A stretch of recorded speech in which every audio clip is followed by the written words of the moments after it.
Assalamualaikum warahmatullahi wabarakatuh. Saya Rega Waidi Andini dari Manajemen Angkatan 2017.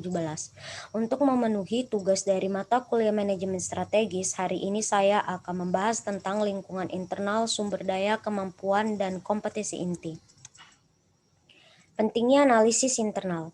Melalui suatu analisis lingkungan internal, perusahaan menentukan apa yang dapat dilakukannya, yaitu tindakan yang dimungkinkan oleh sumber daya, kemampuan, dan kompetensi inti yang dimiliki. Pencocokan antara apa yang dapat dilakukan perusahaan dengan apa yang mungkin dilakukan, memungkinkan pengembangan strategik intern dan strategik mission, serta pemilihan strategi pencipta nilai. Apabila berhasil diterapkan, maka strategi semacam ini akan menjadi jalan ke arah daya saing strategis dan profitabilitas tinggi.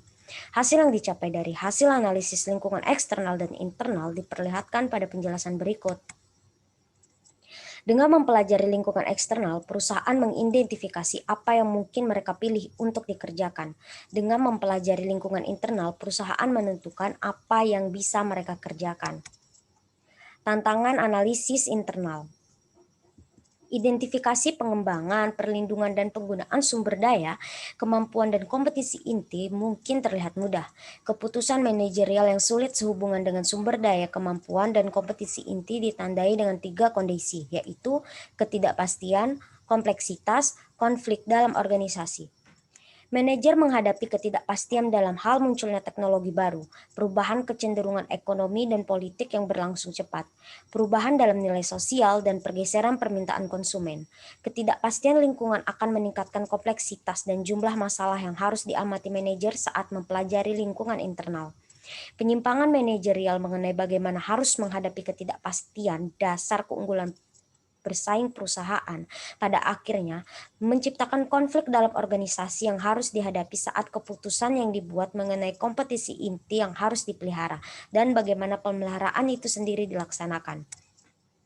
Dalam membuat keputusan yang dipengaruhi 3 kondisi tersebut, manajer harus menggunakan penilaian mereka.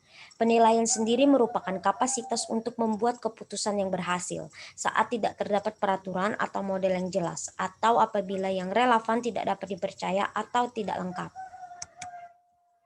Sumber daya, kemampuan, dan kompetisi inti. Sumber daya merupakan input proses produksi perusahaan seperti barang, modal, kemampuan pekerja, paten, keuangan, serta manajer yang berbakat. Namun secara individual, sumber daya umumnya tidak menghasilkan keunggulan bersaing yang berkesinambungan. Apabila sumber daya teknologi diproduksi ditersebutkan diintegrasikan dengan sumber daya lainnya, maka akan muncul kompetisi inti yang akan menghasilkan keunggulan bersaing yang berkesinambungan. Beberapa sumber daya perusahaan bersifat berwujud, sedangkan yang lainnya tidak berwujud. Sumber daya berwujud adalah aktiva yang dapat dilihat, disentuh, atau dihitung, seperti sumber daya finansial, sumber daya fisik yang berupa peralatan perusahaan, lokasi pabrik, dan akses bahan baku, sumber daya manusia, dan sumber daya organisasi. Sumber daya tak berwujud meliputi mulai dari hak properti intelektual seperti paten, merek dagang, dan hak cipta, hingga sumber daya manusia dalam kaitannya sebagai bagian dari masyarakat dan subjektif seperti jaringan kerja, budaya organisasi dan reputasi perusahaan untuk barang dan jasanya, serta cara interaksinya dengan orang-orang. Lalu, manajer ditantang untuk mengerti nilai strategi sumber daya perusahaan, baik yang berwujud maupun tak berwujud. Nilai strategi sumber daya diindikasikan oleh sampai sejauh mana kontribusinya terhadap pengembangan, kemampuan, kompetensi inti, dan akhirnya keunggulan bersaing yang berkesinambungan.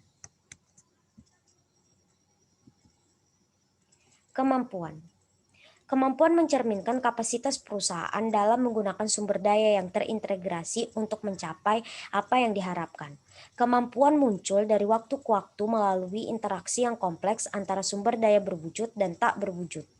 Ini didasarkan pada pengembangan, pelaksanaan, dan pertukaran informasi serta pengetahuan melalui modal manusia yang dimiliki perusahaan.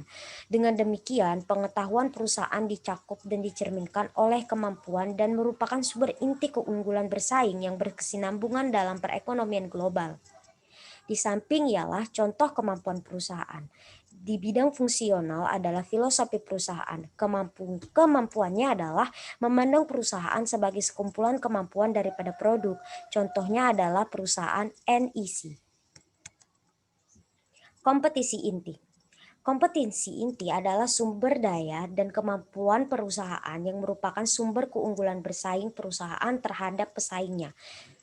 Tidak seluruh sumber daya dan kemampuan perusahaan merupakan aset strategi yang penting. Kenyataannya, beberapa jenis sumber daya dan kemampuan menghasilkan inkompetensi karena mencerminkan bidang persaingan di mana perusahaan tersebut lemah jika dibandingkan dengan pesaingnya. Memilih kemampuan yang merupakan kompetensi perusahaan dan juga sumber keunggulan bersaing yang berkesinambungan membutuhkan analisis konsumen dan pesaing. Kemampuan menjadi kompetisi inti apabila dapat menolong perusahaan menghasilkan produk tersendiri. Produk tersendiri adalah barang atau jasa dengan sifat dan karakteristik yang dihargai konsumen. Hanya ini yang dapat saya sampaikan di dalam pembahasan kali ini. Terima kasih.